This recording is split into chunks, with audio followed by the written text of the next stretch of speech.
Good evening.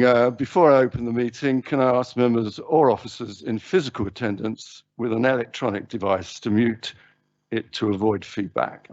And would any remote participants to keep their camera and microphone off unless they wish to speak, and ideally not use the camera facility at all, as this can affect the quality of the meeting. This meeting will be recorded, and data collected during the recording of the meeting will be retained in accordance with the Council's data retention policy. The recording of the meeting may be added to the Council's website. Members accessing the meeting remotely should use their SBC or KCC laptop to participate virtually. If you join using the link on the website or on a mobile and tablet device, it is not always possible to identify you, and you may not be recorded as in attendance. So welcome to the meeting. This is a hybrid cabinet meeting, and welcome to any members who are visiting remotely and members of the public. The following staff are in attendance in the council chamber: the Chief Executive, Larissa Reid, Director of Resources, Lisa Fillery. Most of these are not in attendance, are they? Either in the council chamber or remotely. I'll start again. Chief Executive, the Director of Resources, Director of Neighbourhood and Regeneration, the Monitoring Officer, the Interim Deputy Head of Legal Partnership, Head of Housing and Community Services, Head of Commissioning, Environment and Leisure, Head of Regeneration and Economic Development, Conservation and Design Manager, Interim Property Manager, Revenues and Benefits Manager, Green Space Technical Officer, Environmental Enforcement Manager, Health and Wellbeing Officer, Parking Services and Democratic Services. Emergency procedures are well known to everybody. There's not an alarm intended. You know where the lifts are, and you know the procedure for checking with officers that you're safe. Are there any apologies for absence? Thank you, Chairman. The only apology has been received from Councillor Eddie Thomas. Thank you. Thank you.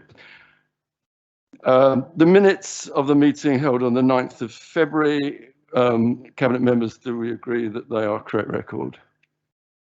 Agreed. And can I ask if there's any members with any declarations of interest to make? Councillor Saunders. Against gender item 15. I was chair of the Faversham Town Council working group that put together the local cycling and walking infrastructure plan. Thank you, and congratulations on that. Thank you. Councillor Bonney. Thank you very much. I'm obviously the ward member for Robinson, but I'm also the chairman of Robinson Parish Council, and obviously item 6 is about the conservation area. But yes, and congratulations to you too. Thank you. And on one other item before we move on, I think it'd be wise to leave the Levelling Up Fund application to the end because of the potential exempt matters agenda item to follow it. So we'll take that as the last item before we go into the exempt item. Okay, so can we move on to item 5, the award of contract for the refurbished play area at Millfield Open Space in Faversham. So, Councillor Harrison, would you like to introduce this, please? Thank you, Mr. Chairman. I'm not sure if we should have a drum roll because this has taken an inordinate amount of time for one reason and another, but I am absolutely delighted that we've now got a tender to accept. And if you've looked at the drawings, the pictures, a fantastic load of kit for the young people down in that area. If I was slightly not high enough, I could probably use them myself. No, delighted to recommend that we go with with tender B on the basis of the price score and the quality score. So it's not the lowest tender. No, but it's not a big difference, is it? No, but in terms of the quality, you know, we need the best down there. So I have no hesitation in recommending that we go with tender B. Okay. Any members want to make any comments or questions, including visiting members? Councillor Martin. Thanks, Leader, and thank you to Councillor Harrison, the Cabinet Member, on this one. I think it's a very good project. Good to see use of Section 106 funding, which I think relates to some of the developments within my ward. We've seen in the past where developers put in small-scale parks with virtually no equipment. This is a far better way of providing the facilities that are needed.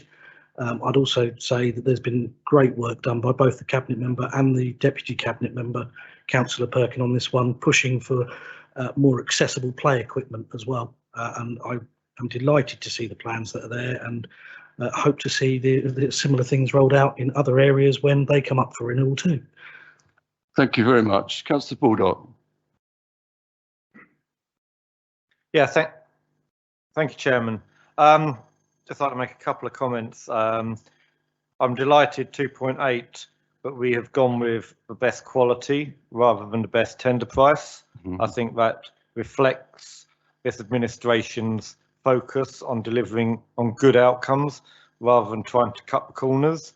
I like the fact that it's this administration is taking on replacement of things and actually getting things done rather than the constant costly maintenance and deterioration of assets, which had been going on for so long.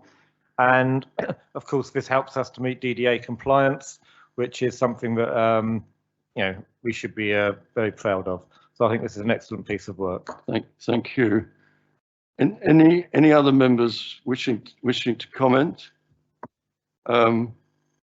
Is it fair to say, although this is in one ward, in one estate, that it's actually going to be a good resource for the whole of Faversham? Would you say that? I would very much hope so, Mr. Chairman. Okay. Especially as there are some DDA compliant pieces of kit there. Yes, that's excellent. Not every item of play equipment that's on the market is DDA compliant. No. But we got the ones that we could get. Yeah.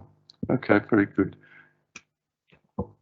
You may actually find, Chair, that it's not just people from Faversham. We put some DDA stuff in at Newington, and we've discovered that people come from a distance because there's very few parks with that sort of service. So congratulations to both the Cabinet. There's a lot of families been looking for a long time for something other than one piece on a play area that they can put their child on. Would it be hubris to describe this as a world-beating play area? Okay, so would you like to propose, Councillor Harrison? Yes, I propose the recommendation that the Cabinet approves the award of contract to Company B for the design and installation of a new play area at Millfield Open Space, Faversham. And have we got a seconder? Councillor Martin. So those in favour? That's unanimous. Excellent. Well done, Councillor Harrison. And that's only part of a trend, isn't it? So let's move on to the Rodmersham Church Conservation Area. So this is with Councillor Baldock. Thank you, Chairman.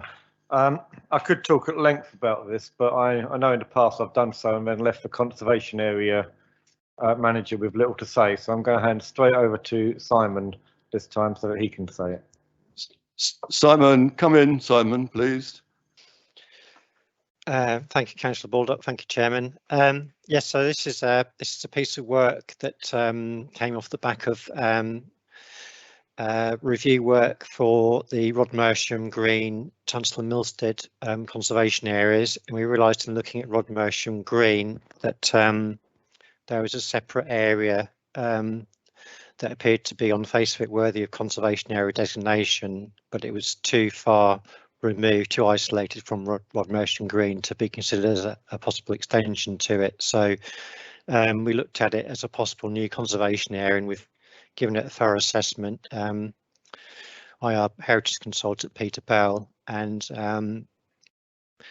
concluded that it was worthy of designation. We've been out to public consultation on it and had very sort of positive response, including from Historic England, and the sort of results of that are in the report before you. As a result of the public consultation feedback, we have suggested one change to the original boundary of the conservation that was proposed in the review document, and that's to extend it northwards to include Ashgores House, which I think is important. It's the sort of entry point into that little cluster, that little hamlet of development. Other than that, we propose it to be sort of taken forward as it is. Don't think there's much more that I can add sort of usefully. There was some suggestion to include the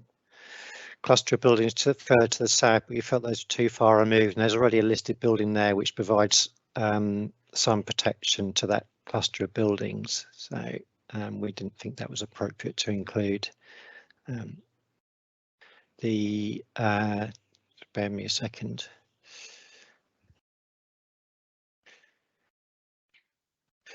So okay. Thank you, Simon. Thank you. Any members wish to add to what we've heard? Councillor Baldock, did you want to speak, Councillor Bonney? Yeah.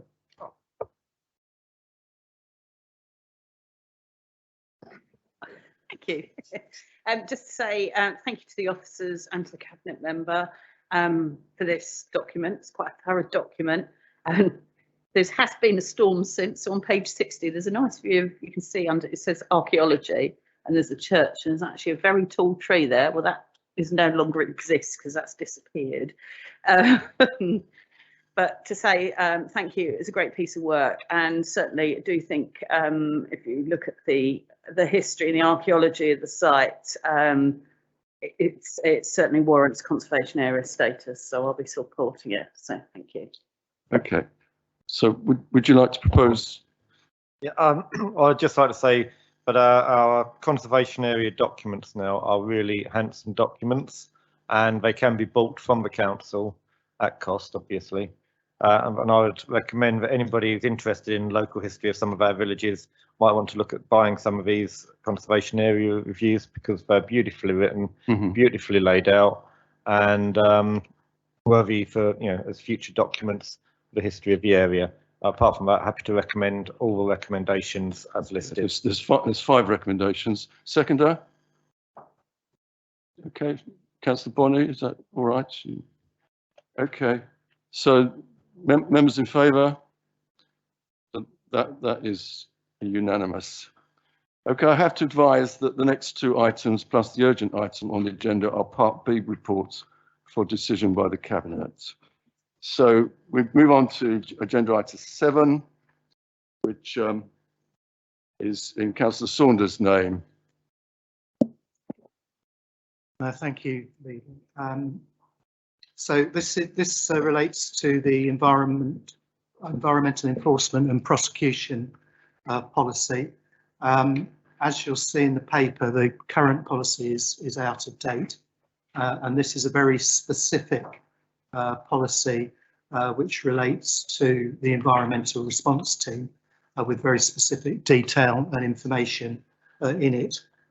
This is, I think, an important policy for us to have.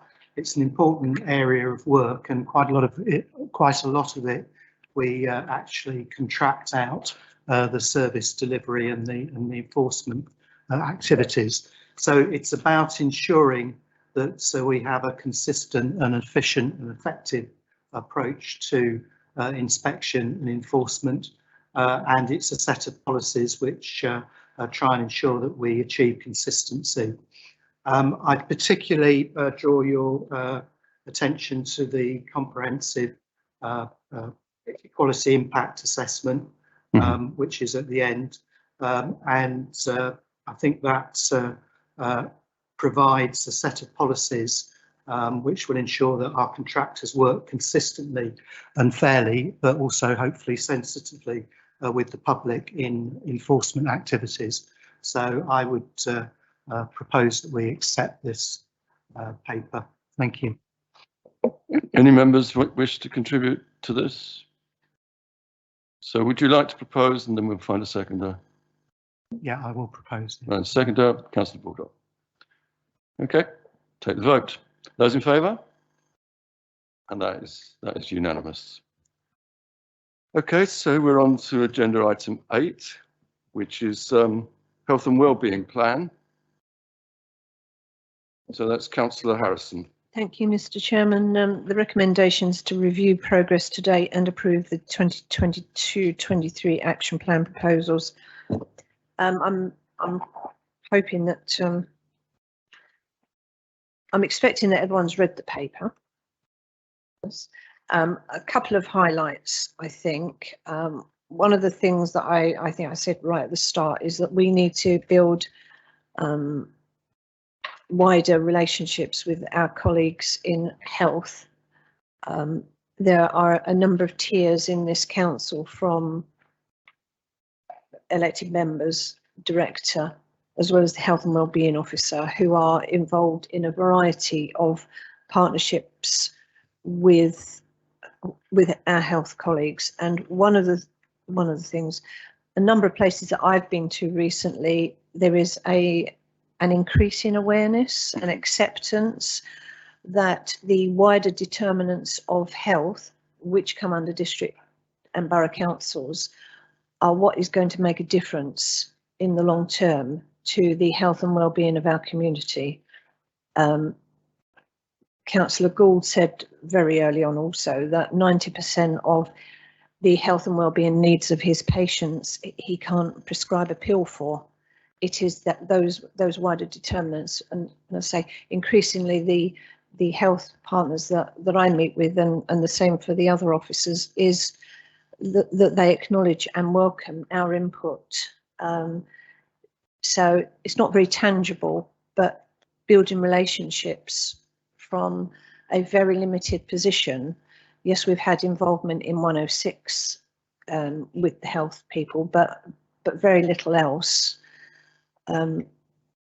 As far back as when we had our own health officer, was it in the 80s, and we built really good relationships then, and we had good inputs, and that's coming back. And I all power to everyone involved, because it does take time and effort, but the door is it's not ajar, it's almost completely open in my view. So I see greater things going forward. On the report itself, 2.3, I have to give credit to Councillor Hannah Perkin, who's my deputy, for bringing to council the motion on dementia-friendly training. Yes. Yes. I said to her, I bet you didn't realise that it takes so long to get done. But, you know, we were in a pandemic. But no, all credit to her. And going forward, at least we've got the basis, and if there's extensions of it needed, at least we've got the basics as well. Our health and wellbeing officer, when he updated the plan that came quite recently, smoking cessation at school gates was a big thing, but we haven't had an awful lot of buy-in from schools. They do have their own priorities, and they don't have an awful lot of resources. So he is going on to the childhood obesity work with partners, which is a priority for, number one priority for our health colleagues, and should be for us. It is a ticking time bomb. I have been quite open in saying, but we've all been wringing our hands about this for 15 years, you know, we must do something about it.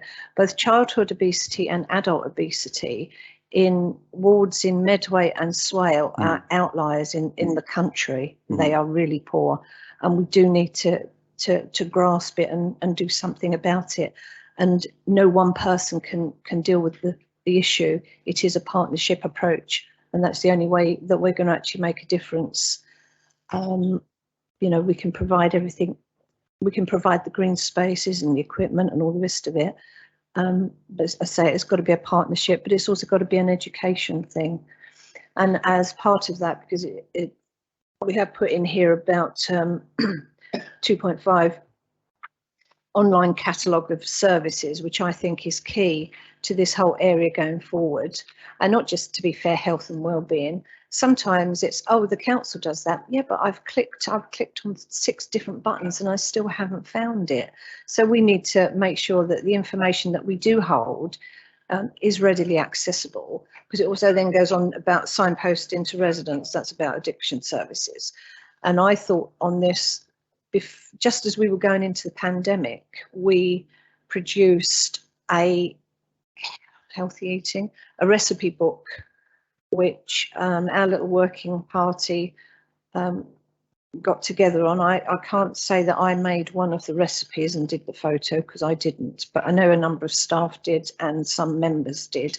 And that recipe book for healthy and nutritious food on a budget is on the website, if you know where to look, because I did click 6 buttons and then I asked Julian, sorry, Councillor Saunders. So there is stuff there. There's stuff that we have done that should be making a difference. We just really need to make sure that people can access it. Our residents can access this sort of stuff. So I'm quite pleased with the way things are going. Obviously, if we had loads of staff, we could probably do loads of extra. But the bottom line is that health per se is an NHS responsibility. They don't have to talk to us about it because we don't have a legal role. But what we're doing is we're having a role by working in partnership, and that is the best way to do it. So I'm very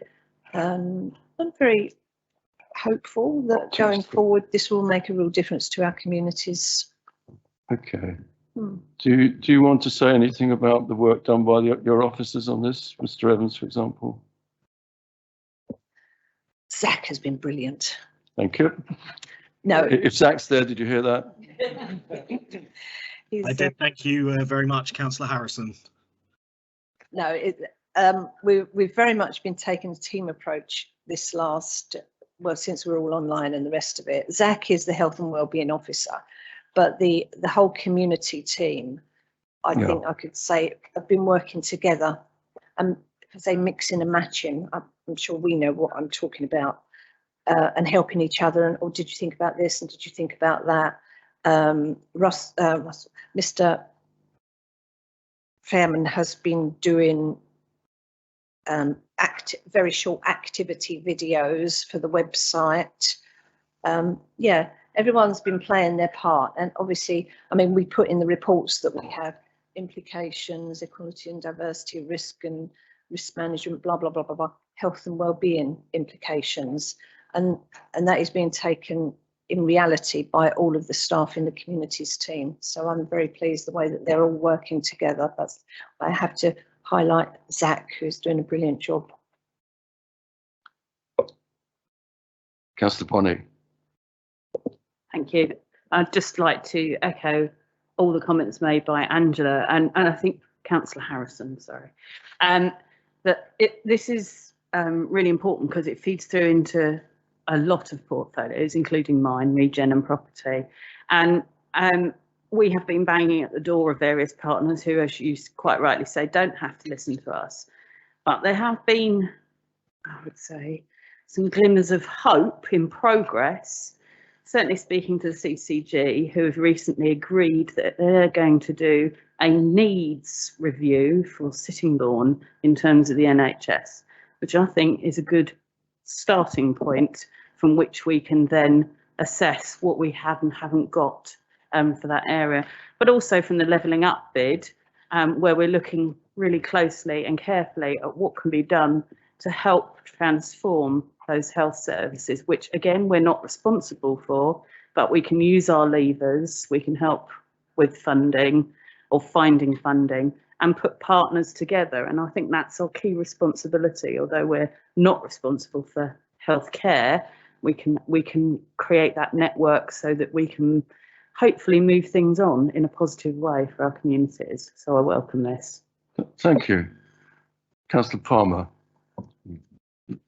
No, I'd like to congratulate Councillor Harrison on a job well done, and her team with Hannah and the officers involved. And I think we should be highlighting the issues. I mean, diabetes is one of the major drains on the NHS, and obesity is one of the biggest causes of type 2 diabetes that might progress to type 1, and that will go on to lead to coronary heart disease, strokes. So the cost to the NHS, we could save the NHS a lot of money just by pushing this forward.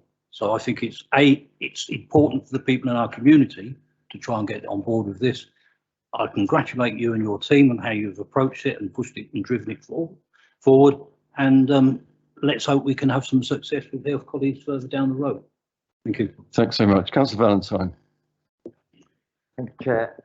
I'd like to highlight where this work on health and wellbeing led by Councillor Harrison has interfaced with my portfolio on the climate emergency. And particularly I have in mind the sort of cost of living crisis that's being driven very largely by huge increases in energy prices. So I'd particularly like to draw attention to the work of Stevie Pettit has been doing with the Fuel and Water Advisory Service in the centre run by Children's and Families. And I know also how that work has spread out to other issues like period poverty, and Children and Families have also recruited an assistant for her from funding that they've obtained. So it's nice to see the seed funding that we're putting into this expanding. I think there's a big interface with the quality of housing and health in this borough. And I noticed our MP in Faversham was speaking in the House of Commons, bragging about how the government are investing in insulation for housing. It's rather news to me. I'm delighted to hear it. There are a few schemes, but they're very restricted, and there's a very small number of houses that will be eligible. And I'd love to see that sort of funding being expanding so that we can provide warmer homes for people who need it, and beginning particularly with social housing and affordable housing. But I commend the work. Thank you very much. Again, to echo everybody else's comments, it really does flow through every portfolio, and it's a revelation in local government to see a report that acknowledges that we can't do it on our own. We have to work in partnership, that acknowledges that it really does, every aspect that we implement as policy here has an impact on people's health and well-being somewhere down the line, whether it be housing and the quality of housing and how much it's costing somebody, what impact that then has on their mental health, whether it be the cost of energy and the lack of energy efficiency in their dwellings, which again has that impact on their mental health, whether it be the lack of community infrastructure, whether it be the lack of economic opportunity or our planning policies. Everything feeds back into health and well-being, and this report acknowledges it. You can see the officers have thought it through. You can see the cabinet member and a deputy have thought it through. It's a good document. It's something we should be proud of, and I'm very happy to support the cabinet member in trying to deliver something like that. Yeah, Councillor Baldock. Thank you, Chairman. Yeah, I think this again demonstrates that the proactive approach of this administration puts our residents in good stead. We saw it with the economic programme that we had, put our residents in a really good position following COVID. This puts us, it's putting our people in a good position. We didn't know that the fuel crisis was coming, but we haven't stood there and panicked, and we're not left in a last-minute panic to try and respond. Again, we've been putting in sensible policies, sensible approach that builds people and helps build bridges, but are easy to ignore at times of ease and at times of complacency. We didn't do that, so when the emergencies come, we're just that bit better prepared. I think that is a full tribute to the cabinet members involved and deputy cabinet members and staff. Okay. Councillor Saunders, you and I are the only ones who haven't actually given our support support to this. So stand by. Yeah, absolutely. Well done, Councillor Harrison and Councillor Perking and the staff as well. Councillor Valentine talked about cost of living crisis. It is about fuel. It's also about cost of food. It's the loss of universal credit. It's housing going up. It's everything going up all at the same time. Inflation's hitting 6%, and that's not all fuel that costs. It will be. It'll be 9% when the fuel costs are fed in. So that really is, and you know, we will all be very conscious that our community is pretty vulnerable against the danger of cost of living crisis. And you know, people make choices between eating or heating, and you come back to, you know, your ideal diet.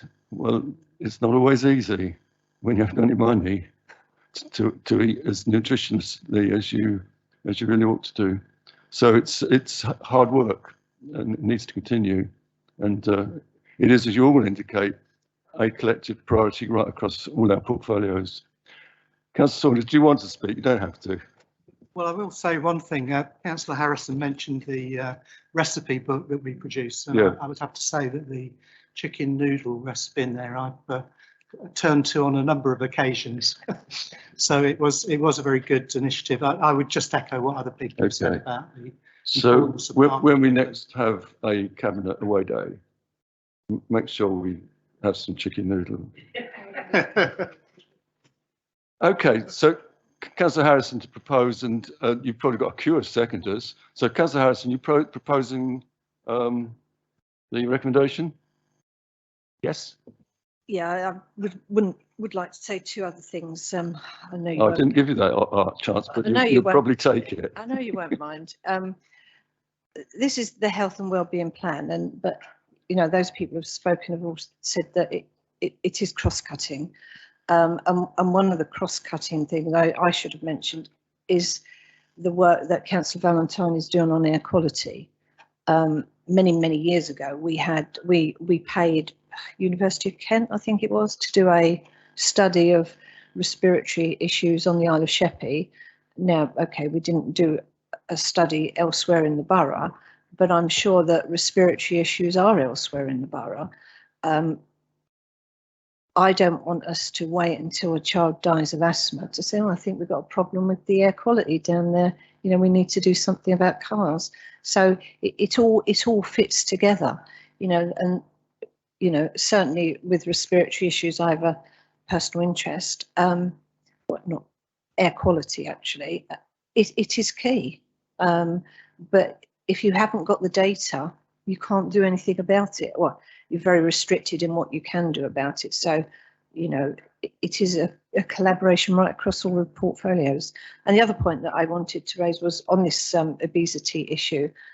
The NHS are running a make every contact count in terms of dealing with childhood obesity. So, you know, every time your GP sees you, they will be looking at the issue. And I did raise at a meeting recently, well, they actually see their school teachers more than they see the GP. And I think we need to be involving the schools in this issue.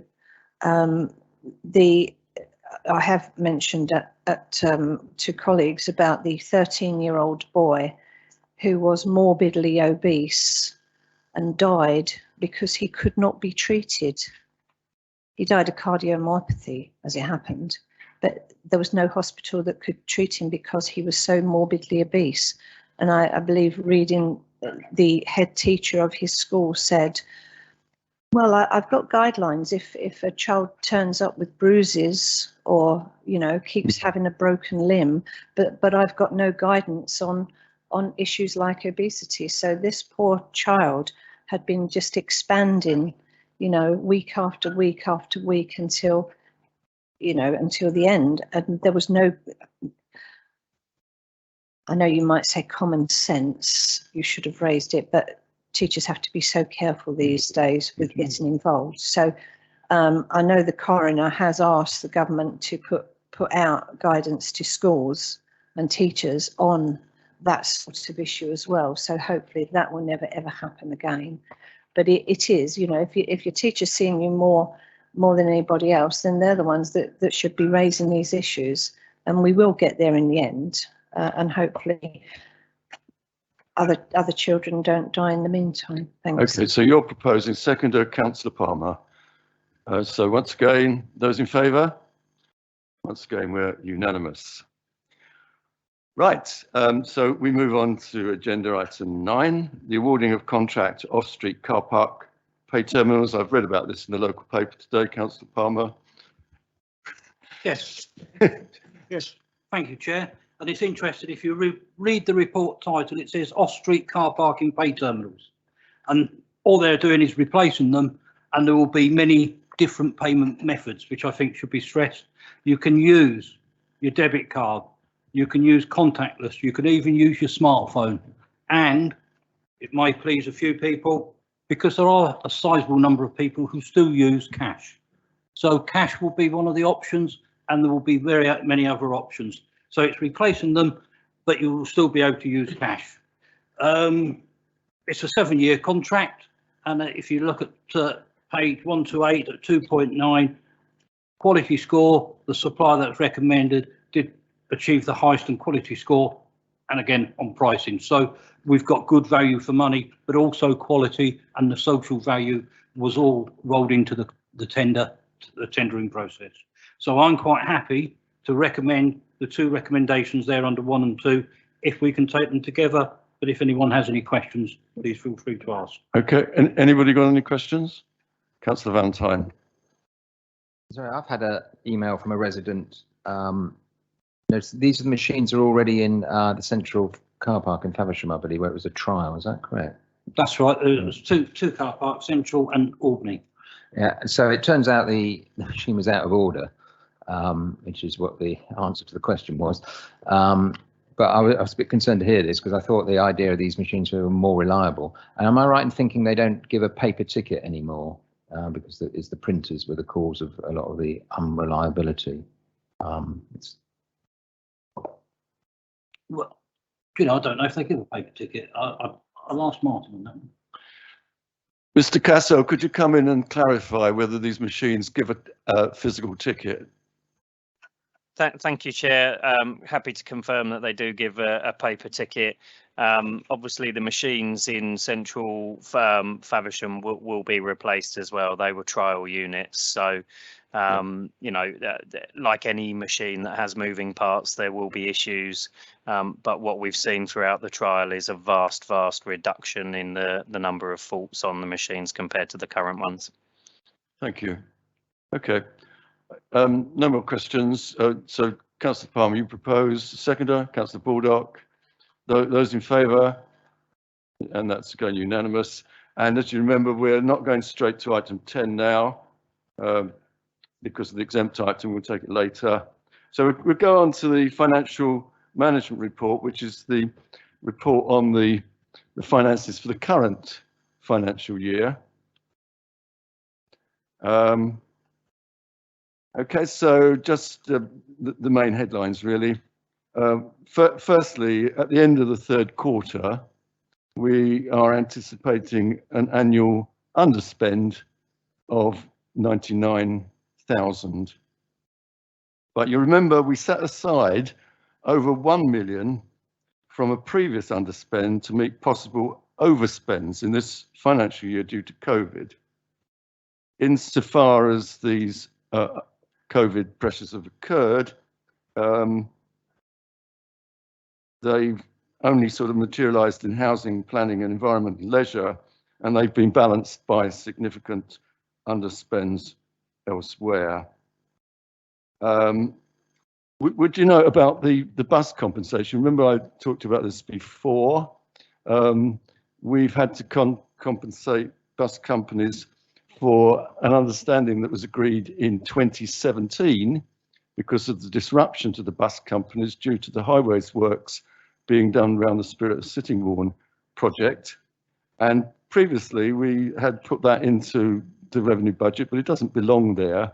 It's not part of this year's budget. It's a historic commitment that we've got, and it really is much more appropriate for it to be regarded as part of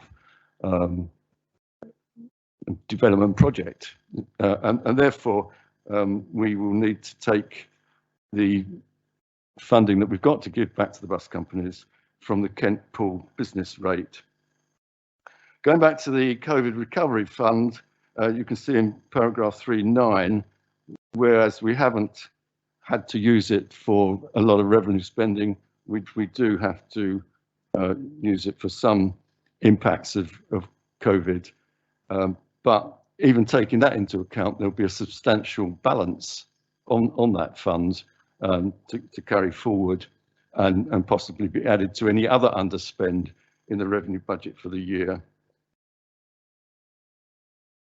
You will recall that we will need to balance the 22-23 revenue budget by an amount of 1.6 million, which will be drawn from the budget contingency reserve, as in 310, which we will now need to formally agree to. You will see that that leaves a balance of 400,000 because we provided a potential 2 million to help with future budgeting pressures.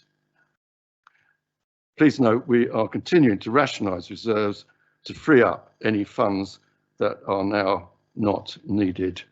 And please note we are expecting a return of funding from the government for losses due to sales fees and charges during COVID for 21-22 in our estimate of the spend for the year. And please note the changes and in expenditure for capital projects.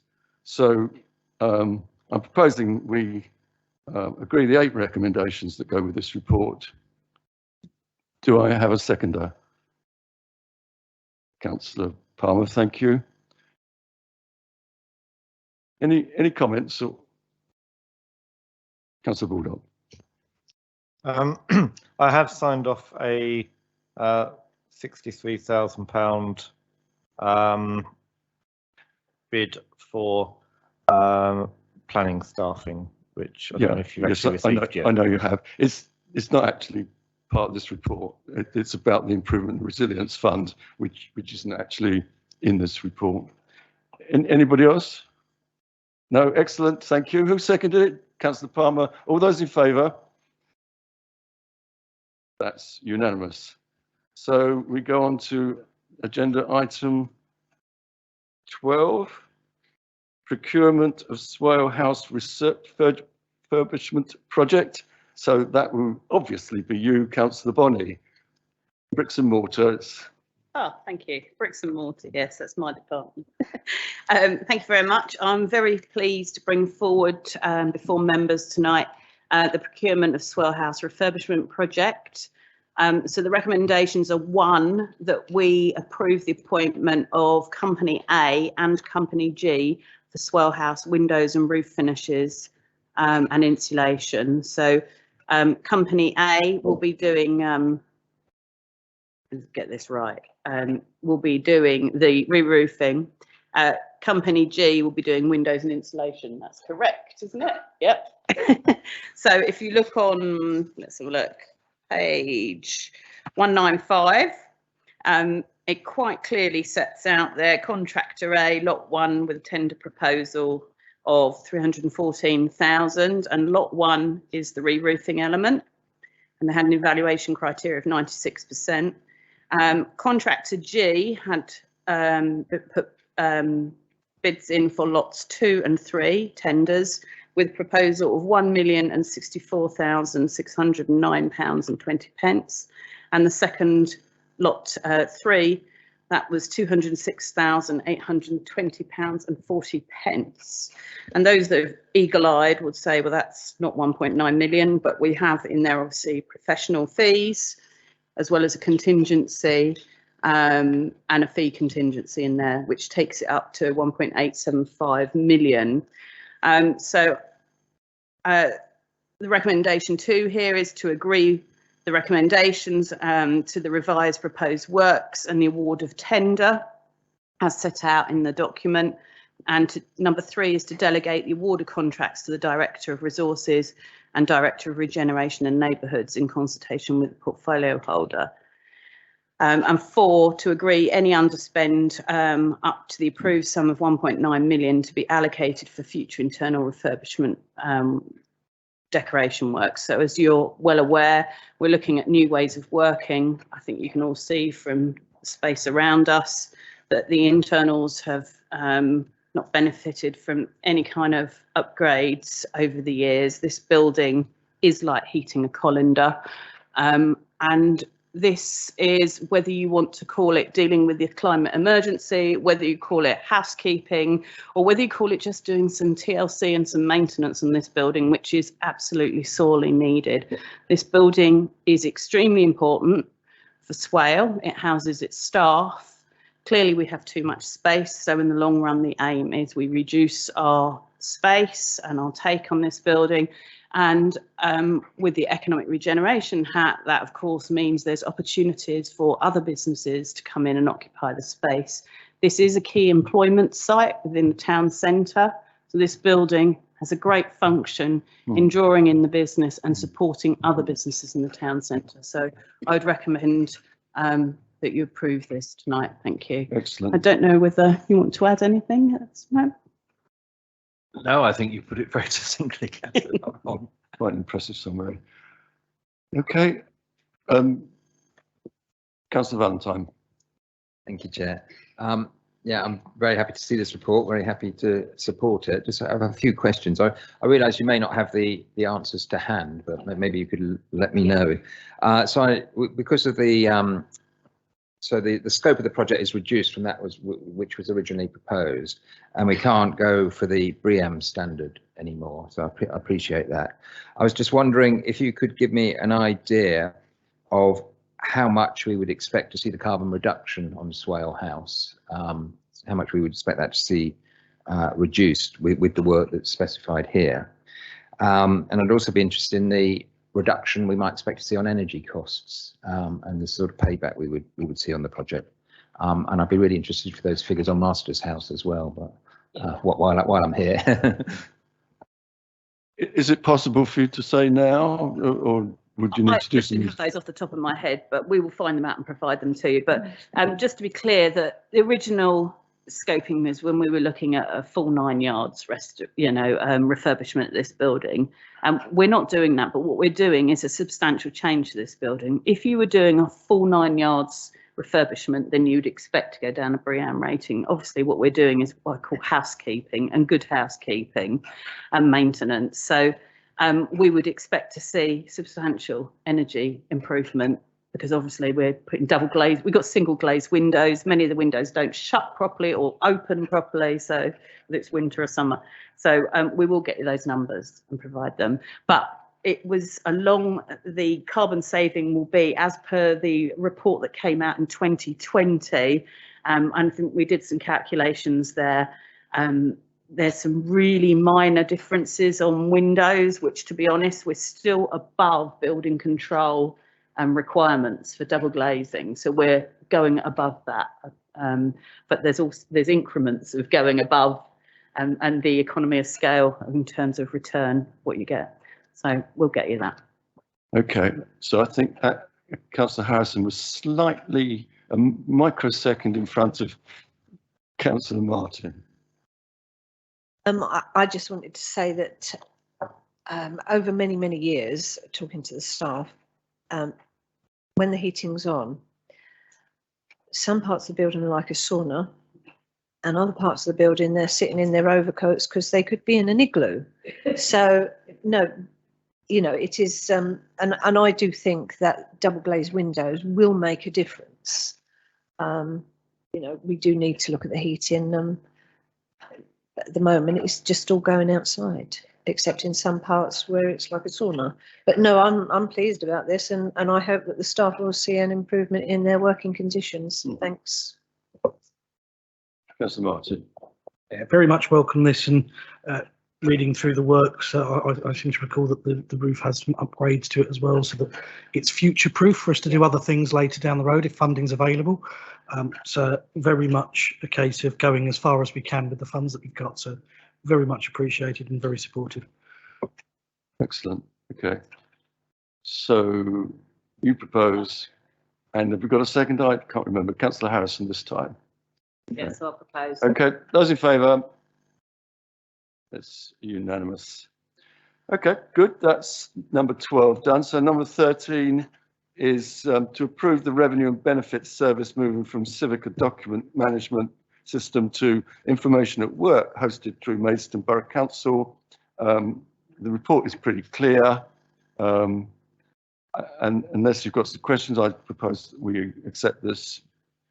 Any seconder? Councillor Martin. I better pause in case you have got questions, but we have looked at this. So those in favour? Thank you very much. Okay, so we move on to recommendations for approval. The local plan panel. Councillor Baldock, would you like to present these? Yep.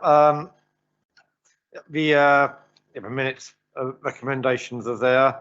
And a very thorough presentation on the strategic transport modelling evidence, followed by a slightly less than thorough discussion. But we'll be taking that forward. And the new conservation area at Robinson Parish. We've just agreed. Carry on. Parish Council, you've already heard about. Yes. Okay. Yeah, that's what it says here. I don't know. Proposed new conservation area at Robinson Parish Council. Obviously, it's Robinson Village. Yes. Oh, we must get that right. All right. Rodmersham, not Rodmersham. Do I need a seconder? Proposed by Councillor Baldock. We'll have a seconder, shall we? So we'll have Councillor Bonney this time. So those in favour of accepting these minutes. Thank you very much. And then agenda item 15 will be the JTB minutes. Councillor Saunders. Yeah, thank you. There were two recommendations for the Cabinet. One related to the residence parking scheme in Faversham and permit eligibility, and the other to the local cycling and walking infrastructure plan, which has been a special projects funded project. So I'd like to recommend that the Cabinet approves both of these. Seconder? Councillor Martin, agreed? That's all agreed then. Okay, so all we've got left is the levelling up agenda 10, which we're going to take with exempt items. So do members wish to decide whether to pass the resolution set out below in respect of the following item? That under section 100A brackets 4 of the Local Government Act 1972, the present public be excluded from the meeting for the following item of business on the grounds that it involves the likely disclosure of exempt information as defined in paragraph 3 of part 1 of schedule 12A of the Act. Information relating to the financial business affairs of any particular person, including the authority holding that information. Do we agree? Agreed. Okay. So you need to remove the public. Yeah, we'll do that. Joe will do that, and I will shut the door. Stop that door. Yes. Yes, such a talent.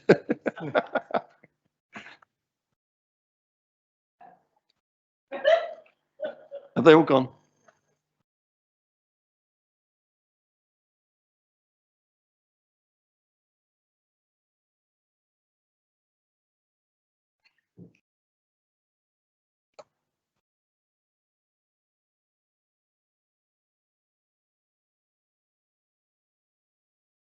Tell me when I can carry on. Sorry, Chairman, it's Philippa here. I'm just wondering whether I need to end the live event now or just when the blue paper is being discussed. I wasn't quite sure. It's only in case the blue paper. Philippa, if you can end the event now, please. Yeah, will do. Yeah, okay, thank you. Because the information in the blue paper might. Yeah. Tell me when I can go on.